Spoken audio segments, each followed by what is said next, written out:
Under the previous employment section of his CV, my next guest lists soldier, diplomat, charity CEO, award-winning travel writer, Harvard professor, and most recently Britain's top podcaster.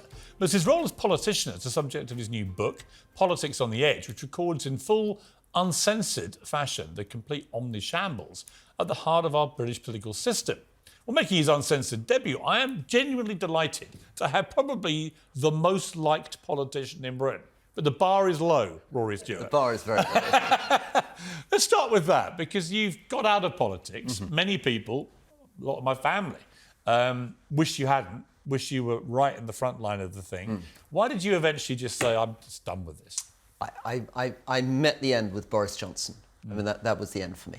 And I put in a good 9 years. I'd been a cabinet minister. I liked Theresa May. Thought she was trying to do the right thing. But I really thought that Boris Johnson was a dangerous thing. I thought he was a shambolic clown. I thought he was going to be very damaging for our constitution. And he was. And I felt he was, yeah. I mean, that's exactly how he turned out to be. I mean, you were very prescient in your assessment of him, which led you to leave. I guess the problem is, if people like you don't want to stay in our system, it's never going to improve. It's a difficult balance, isn't it, Piers? It's a really difficult balance. You put up with a lot, you work out how much you can put up with, and at some point you have to be like, enough's enough. You're quite direct about some of our former leaders. Of Theresa May, she had some of a monarch's stiff authority, not necessarily a negative, I guess. David Cameron, later in Kabul, you write, he came across like a host at a pheasant shoot, rented only for the day, courteously presiding without any particular desire to know about the detail of the soil on which he was standing or about the professionals whose job it was to drive the game. I mean, a real picture of superficiality there from that Prime Minister. Yeah, I thought that when I came in, that one of the things that struck me first, and it's probably something you see a lot and the public sees a lot, is fundamentally a lack of seriousness. It really has become like a massive campaigning communications game. And there isn't any time really to talk about policy. You would have thought that secretly they might take their masks off and they get around the cabinet table and they're like, OK, enough with going out to the media. What do we really think about this? But it happens so rarely. I mean, the worst by miles of all your stories, it might be the worst thing I've read in a long time. Liz Truss, and you write this, back in London, Liz Truss asked me how my weekend had been. I explained that my father had died. She paused for a moment, nodded, and asked when my 25-year environment plan would be ready. I read that and I thought, I can't believe I'm reading that. And then I thought, yes, I can believe I'm reading that. Because Liz Truss always exuded an air to me of somebody who probably would behave like that. Yeah. Without a shred of decency or basic humanity. No, I think she's a very unique human being. I worked for Liz Truss, I worked for Priti Patel, I worked for Boris Johnson, and it was a real education. But that moment...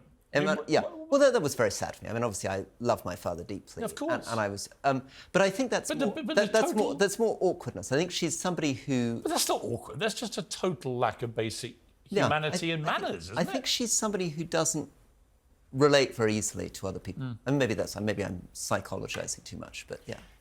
Rishi Sunak you call Machiavellian. Why do you call him that? I think probably because I sensed... I used to sit next to him in the library in the House of Commons, big kind of wooden library, and he was my library partner. So I was quite fond of him. But I didn't quite get why he'd suddenly gone hard for Brexit. And particularly, even when I got round that, and I understand many of my friends voted Brexit, I couldn't get round him getting in behind Boris Johnson so hard. Because he'd seemed to me quite a sort of thoughtful, serious... He seems the kind of serious guy you're talking about. Yeah, he does. But I agree, if I was talking to him, which I do occasionally, the Brexit thing, I didn't understand why he would be that supportive. And I agree about Boris. I guess if Boris is the leader, you either fall in behind or you do what you did and just get out of it, right? But he fell in behind pretty quickly. Yeah. I mean, the reason I found it difficult is that it was the MPs who made it possible for Boris. Because if you remember in this leadership contest, you needed the MPs to vote for him first. And basically, there were a whole middle group of MPs, and you'd say to them, we know him very well, we've worked with him, I'd worked with him in the Foreign Office, we know that he doesn't really pay attention, we know he's pretty careless about a lot of stuff. You don't really think he'd be a good Prime Minister, do you? And they'd say, no. So why are you supporting him? And they'd say, because he's going to win.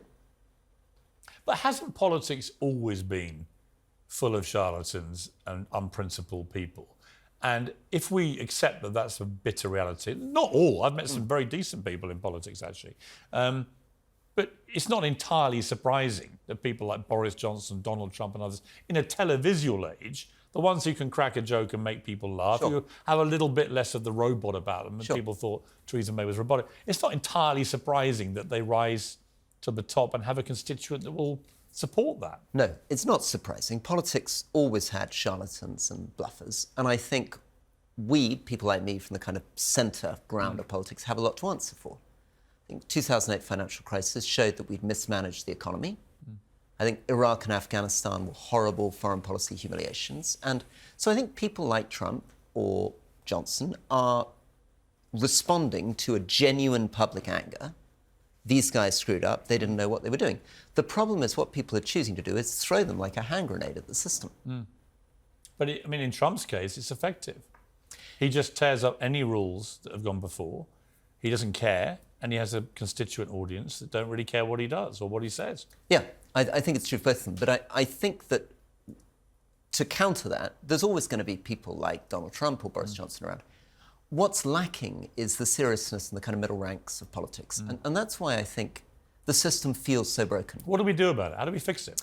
I think we have to decentralise. We have to take power out of Westminster. I'm very excited by, the Mayor of Manchester, Mayor of West Midlands, and Burnt Mandy Street. And I think we've got to get out of this Victorian idea that a bunch of amateurs sitting in Parliament are going to be able to micromanage the country. You were a tutor to Prince William and Prince Harry. So what do you feel about what's happened with those two? So I don't talk about it. It's the one thing I know, that's why I've asked you.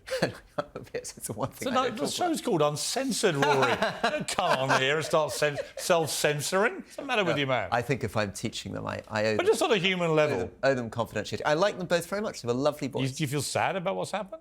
They now hate each other so much they don't even talk to each other. I definitely feel sad, yeah. Is that as far as you're going to go? As far as I'm going to go. Who was the brighter? As far as I go. Well, you were their tutor. As far as I'm going to go, that's not my job. From a military perspective, when I watch Harry doing his Invictus Games thing, I think good on you. When I think about his service to his country, I think good on him. Yeah. My brother-in-law taught them both at Sandhurst, actually. I thought they were both good soldiers. When I see him, the other half of him, running around the world, trashing his family and the monarchy and everything, I can't stand it. Yeah, I sympathise a lot of what you're saying. I'm a big supporter of the King. I'm a big supporter of the Prince of Wales. I'm very proud of the royal family, and I think that's very, very sad. Should he stick to stuff like the Invictus Games and just shut up trashing the royals? I'm staying out of this one, Piers. You effectively just said you agree. Huh? I agree with a lot of things you said. As his former tutor. You're dragging me too deep. You'll sell some books here, Rory. Come on, bit of uncensored honesty.